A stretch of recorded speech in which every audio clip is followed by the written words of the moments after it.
Hey guys, Christos Anesti. Today I have another amazing miracle that shows the beauty of our faith and how our faith is alive. Just before I get started, I don't know if some of you heard the news, but we are building the first church of St. Paisio in Kenya. So I put an update below if anyone wants to see the photos, but we're up to church number 10 of St. Haralabo, and church number 11 is going to be of St. Paisio. So if anyone is interested, the link will be below in the description. So the miracle I'm going to speak about today has to do with St. Nicholas, okay? But as we say, Orneos, the younger one, as we'd say in Greek, and is also known as the Vounenoi. And the reason for that is because the miracle takes place in Thessaly at the village of Vounenoi, hence the name St. Nicholas the Vounenoi. And this miracle involves the tree where he got martyred, where the tree bleeds.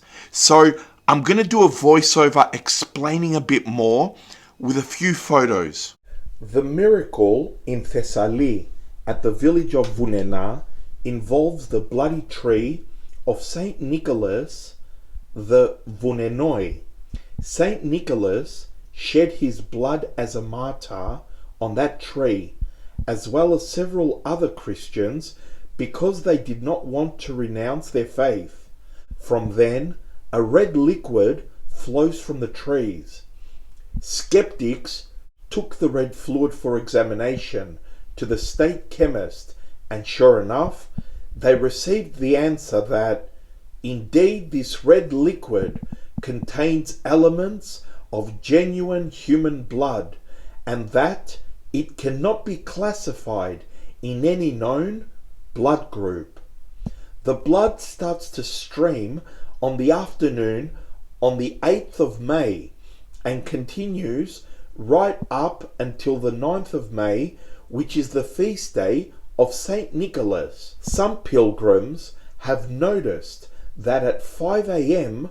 in the morning of the saint's feast day, they can hear for approximately 10 minutes a wonderful buzz from the tree, and that it has a radius of approximately 10 meters. According to the priest of the church of St. Nicholas and Vounenoi, Father Timotheos Vatelis, he says, pilgrims collect this miraculous blood from the tree in bottles, which is fluid and not in a resinous state. There have been numerous miracles reported that I'll cover down the track. A shocking story was revealed by Father Timotheos, as he said, one Holy Monday, a family from Ravenna came down to worship, but no matter how much they prayed, no blood came out of the tree.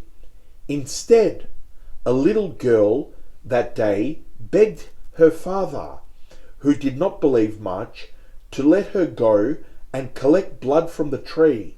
Indeed, he let her, and she went, and as she prayed, the blood flowed abundantly. As soon as he saw it with his own eyes, he lost it. Everything is a matter of faith and will. The memory of our blessed Saint Nikolaos, the young, or Neos, as we say, is honoured on the 9th of May. And don't be deceived by the fact checkers that claim this not to be a true miracle, but say it's due to a bacteriaki molinsi, which is a bacterial infection. The facts prove otherwise.